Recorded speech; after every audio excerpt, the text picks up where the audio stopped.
تشتغل في دبي ازاي دلوقتي؟ ربنا وفقكم بشغلانه.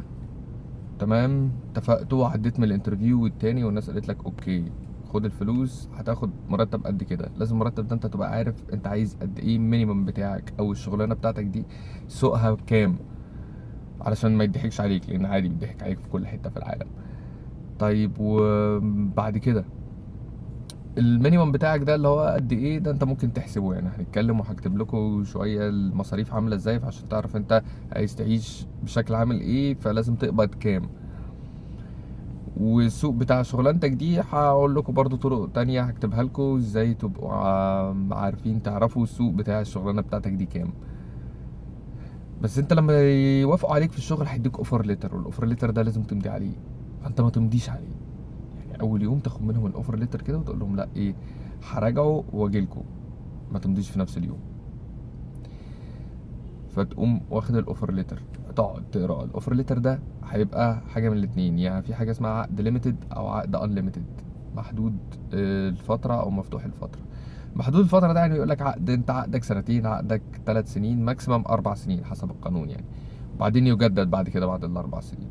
المشكله في العقد الليميتد ده ان هو انت لو سبتهم قبل الفتره اللي مكتوبه في العقد لازم تدفع لهم نص مرتب 3 شهور، حتى لو بنوتس بيريد، حتى لو كل حاجه ده، لان انت ما التزمتش بالعقد، وهو من حقه يعمل لك بان يمنعك من الشغل تاني في الامارات لمده سنه. العقد الانليميتد بقى، العقد الانليميتد النوتس بيريد بتاعته شهر، يعني تقول لهم انا هستقيل الشهر الجاي وخلاص، وتقدم استقالتك رسمي وتستقيل. و وعقد مفتوح بقى ما بيوقفش. بس على الناحية التانية بقى، ده من ناحيتك انت، يعني من ناحيتك انت العقد الانليميتد حلو لان هو فترته مفتوحة، وانا ممكن استقيل في اي وقت بس اقول لهم قبلها بشهر. العقد الليميتد ما ينفعش تستقيل قبل ما العقد ما يخلص، وعقد فترته مقفولة، يعني لو العقد خلص ولا خلاص مش هجدد لك، خلاص مش هجدد. لكن من ناحية الشركة بقى اللي بتوظفك، العقد الليميتد اللي هو بفترة محدودة، لو مشاك قبل الفترة دي هيدفع لك 3 شهور. لكن في الناحية التانية في الانليمتد لو مشاك في أي وقت هيدفع لك شهر واحد.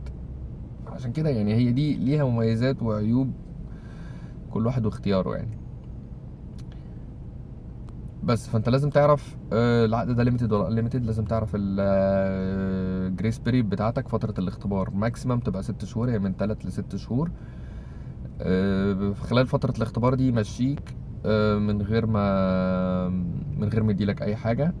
لازم يبقى مكتوب في العقد ان خلال فترة الاختبار انت برضو من حقك تمشي، يعني بيبقى بند بتاع فترة الاختبار ده، فهو بيقول لك خلال فترة الاختبار اللي هي مدتها 6 شهور مثلا، من حق الشركة انها تمشيك من غير ما تدفع لك اي مستحقات، لان دي فترة اختبار. بس لازم تكملة البند ان هو يبقى من حقك انت كمان ان انت تمشي في اي وقت خلال فترة الاختبار. افرض بقى لقيت شغل احسن، افرض جو الشركة ما عجبكش، لقيتهم بيعملوا حاجة غير اللي كانوا متفقين عليها ايا كان، فلازم يبقى البند ده مكتوب ان انت برضو من حقك تمشي. طيب في بند تالت اللي هو ساعات العمل. ساعات العمل حسب القانون ماكسيمم 48 ساعة في الأسبوع، اللي هم 8 أيام لمدة 6 أيام في الأسبوع، 8 ساعات لمدة 6 أيام في الأسبوع. 8 ساعات 6 أيام في الأسبوع دي يعني أنت شغال السبت، ممكن بقى يعني تبقى أجازة جمعة بس، أو أجازة جمعة وسبت، أو لو أنت شغال نظام شفتات فتشوف الشفتات بتتقلب إزاي. اي حاجه فوق ال 48 ساعه خلال الاسبوع او ال8 ساعات خلال اليوم لازم يبقى فيها اوفر تايم. اوفر تايم ده بيبقى 20% زياده على سعر الساعه العادي خلال الاسبوع، او 50% لو خلال الاجازه اللي هو جمعه او اي اجازه رسميه. حاجه تانية لازم تبقى عارفها، مرتبك كام، مرتبك الاساسي كام، وبدلاتك كام، علشان مرتبك الاساسي ده هيفرق معاك بعد كده في حاجات تأمين بقى، ولو عايز تنقل من شركة لشركة وحاجات تانية كده. بعد كده النقل والمواصلات، الحاجات دي اي بدلات انت عايز تبقى محطوطة. هل شغلك جوه المكتب ولا بره المكتب، يعني بقى خلاص بعد كده الامور بقى اللي هي بتاعت اي عقد بقى، سواء بتعمل عقد في مصر بتاع حاجة. لكن حتة ليميتد ولا انليميتد، الجريس بيريود والساعات العمل دي لازم تتفق عليها قبل ما تخش. دايما يعني بروبابلي هيديك تذكره كل سنه او كل سنتين، بس انا حكت في ان انت تاخد تذكره كل سنه، يعني ترجع اجازه كل سنه وتيجي.